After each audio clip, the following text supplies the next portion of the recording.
Sir ನಮಸ್ಕಾರ, ಎಲ್ಲಿಗೂ ನಮಸ್ತೆ. ಇದೊಂದು ಮೆಟ್ಲಿಂಗ್ ರಸ್ತೆ. ಸೊ ಮೆಟ್ಲಿಂಗ್ ರಸ್ತೆ ಅಂತಂದರೆ ಈ ಒಂದು ಭಾಗದ ರೈತರ ಆಸ್ತಿಗಳಿಗೆ ಹೋಗ್ತಕ್ಕಂಥದ್ದು ಒಂದು. ಎರಡನೇದು ಇಲ್ಲಿ ಅಕ್ಕಪಕ್ಕದ ಹಳ್ಳಿಗಳಿಗೂ ಕೂಡ ಹೋಗ್ತಕ್ಕಂಥ ರಸ್ತೆ.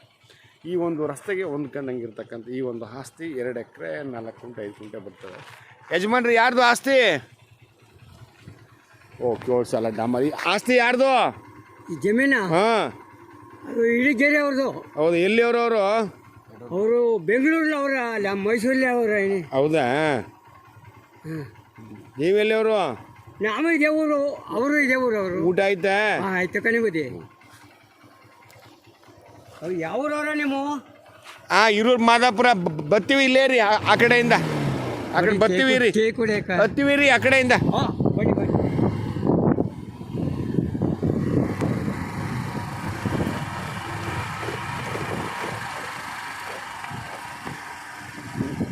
ಇನ್ನು ಒಂದು ಗೇರು ಮಾತ್ರ ಫ್ರಂಟು, ಇನ್ನು ಉಳಿಕೆದೆಲ್ಲ ಹಿಂದಕ್ಕೆ. ಅದಕ್ಕೆ ನೋಡಿದೆ ಅವೆಲ್ಲ ಒಂದು ಹಾಕ್ಬಿಟ್ಟು ಎಲ್ಲಿ. ಹಾಂ ಹಾಂ.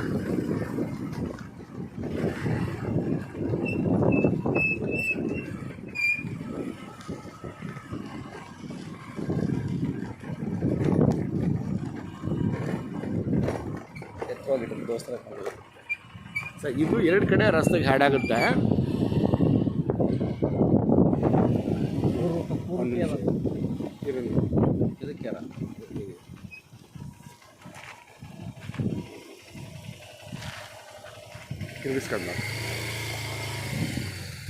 ಇದೊಂದು ಲೇಕು, ಈ ಗ್ರಾಮಕ್ಕೆ ಸಂಬಂಧಪಟ್ಟಿದ್ದು. ನೋಡಿ, ಪಕ್ಕದ ಲ್ಯಾಂಡ್ನ ಪಾಳೆ ಹಾಕ್ಕೊಂಡಿದ್ದಾರೆ. ಅಂದರೆ ಈ ಲ್ಯಾಂಡ್ಗೆ ಹೊಂದ್ಕೊಂಡಂಗಿರ್ತಕ್ಕಂಥಲ್ಲ ಆ ಒಂದು ಆಸ್ತಿಯವರು. ಇದು ಈ 2 ಕಡೆ ರಸ್ತೆಗೆ ಹ್ಯಾಡಾಗುತ್ತೆ ಆಸ್ತಿ.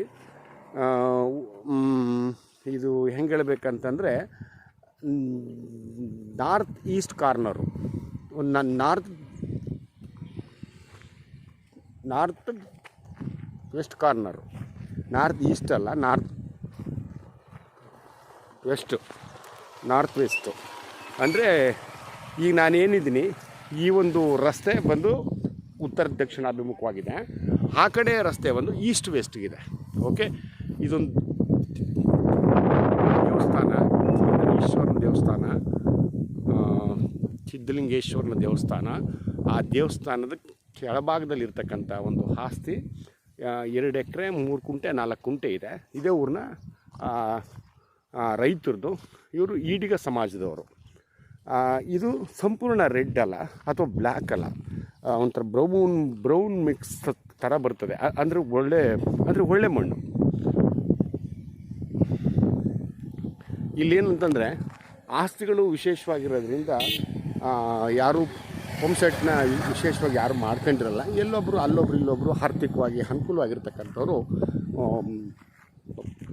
ಮಾಡ್ಕೊಂಡಿದ್ದಾರೆ. ಜೊತೆಗೆ ಶ್ರೀನರಸೀಪುರ ಟು ಚಾಮರಾಜನಗರ ಹೈವೇ ಇದೆಯಲ್ಲ, ಹೈವೇಯಿಂದ ಬರೀ 1 ಕಿಲೋಮೀಟ್ರ್ ಆಗುತ್ತೆ ಅಷ್ಟೇ, ಬರೀ 1 ಕಿಲೋಮೀಟ್ರು. ಹಾಂ, ಭಾಳ ಚೆನ್ನಾಗಿದೆ. ಒಂದು ಸ್ಕ್ವೈರ್ ಆಗಿ 2 ಕಡೆ ಒಂದು ರಸ್ತೆಗೆ ಹ್ಯಾಡಾದಂಗಿದೆ. ಒಂದು ಒಳ್ಳೆ ಲೊಕೇಶನ್ ಇದೆ ಸರ್.